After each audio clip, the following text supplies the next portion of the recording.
আপনারা দেখতে পাচ্ছেন এটা হচ্ছে খুলনা জেলার বটিয়াঘাটা থানার কাটিয়ানাংলা বাজারে আমাদের নিত্য দাদা।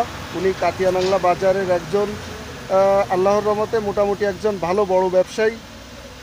উনি এই মুহূর্তে আমাকে একটি কথা বললেন, সেটা হচ্ছে উনি বললেন যে আমি ইসরায়েলের পণ্য বয়কট করে দিয়েছি। আসলে ওনার দোকানে লক্ষ লক্ষ টাকার মাল আছে। আজকেও ওনার ইসরায়েলি পণ্যের 50,000 টাকা অর্ডার ছিল, সে অর্ডারটাও উনি ক্যান্সেল করে দিয়েছেন। এই মুহূর্তে দাদা আমাকে ডাকলেন এবং বললেন যে শোনো, আমরা এই পণ্যগুলো দোকানে বিক্রি করব না। তা দাদার আসলে এমন কথা, দাদা মানবতার পক্ষে। দাদা আমাদের দেশের যে আন্দোলন চলতেছে এটা হয়তো উনি দেখেছে, উনি মানবতার পক্ষে, উনি একজন ভালো লোক এবং বাজারের কাটিয়ানাংলা বাজারের একজন মোটামুটি একজন ভালো বড় ব্যবসায়ী। উনি মালের দামও অনেক কম নেন এবং অনেক ছাড় দেন। সেই ক্ষেত্রে দাদার কথায় আসলে আমরা অনেকটা খুশি হয়েছি। উনি মানবতার পক্ষে, ইসরায়েল যে নৃশংস হত্যাযজ্ঞ চালাচ্ছে এটা দাদা দেখেছে।